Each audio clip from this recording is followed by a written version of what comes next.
Shalom and welcome to 2 Minutes of Torah. This year is entitled Do You Hear the Baby Crying?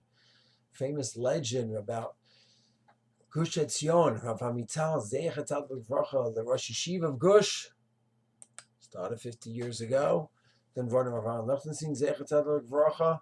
Rav Meidan now presently is the Rosh Yeshiva together with Rav Gigi and Rav Moshe Lichtenstein. When Rav Meidan first applied as a student about 40 years ago, yes, Rav Amital, what's unique about this yeshiva? What's your goal? What's it Rosh Yeshiva's dream and desire? He says, my dream, my desire, my goal is that every Talmud will hear the cry of the baby. What does that mean? So there's a famous story about two Hasidic giants a few hundred years ago. They were in a room and there was a baby crying right near. And one of the Gedolim got up to shake the baby's crib and try to soothe the baby. And he went to the younger giant and said, well, what's going on? How come you didn't rock the baby? You were closer than I was. He said, I didn't hear. I was so busy learning. So the first Gadol said, well, that's not learning if you don't hear the cry of the baby. So Rav Amital said he wants to produce Talmidim who are going to hear the cry of the baby, meaning they will be responsive to the needs of the community, to the issues in Klal Yisrael, to the crisis that exist among the Jewish people. That was what Rav Amital's goal was half a century ago. Baruch Hashem, he fulfilled it as an understatement. And that's what he wanted. Rav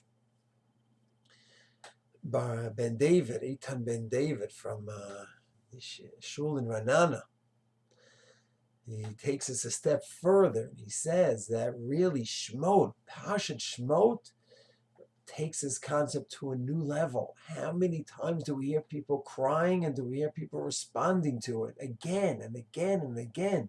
This is the Parsha of hearing the baby cry. Not only the baby, a little infant crying, meaning hearing people in need and responding. We have, of course, God hearing the people, the Jewish people in need and in crisis. We have Shifra and Puah risking their lives, ignoring Paro, and listening to the mothers wanting to give birth and not stopping that. We have Miriam going ahead and making sure that the Jewish people continue telling her father, according to the Medrash, that you need to reunite with mother. And it's going to be with the boys, we don't know, but certainly perpetuate for the girls. And then she risked her life for Moshe Rabbeinu. And then you have Patya.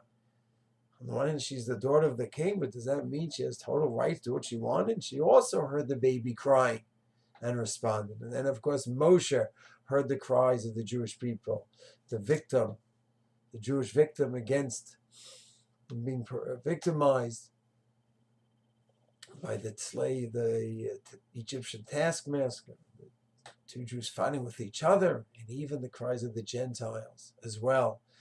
Yitro's daughters being oppressed by the others. And even as a shepherd, according to the Medrash, he hears the cries of the sheep. So it's amazing how far this parsha goes, hearing the cries of others in need. Fellow Jews, Gentiles, even animals, everyone. They are all God's creations. Of course, there's different levels of concern. The animal kingdom is not the same concern as humans, but still there's a concern as well. So this truly is the parsha that Rav Amital represents, that really emulates this parsha of hearing the cry of the baby. May we all be blessed and be so sensitive and alert.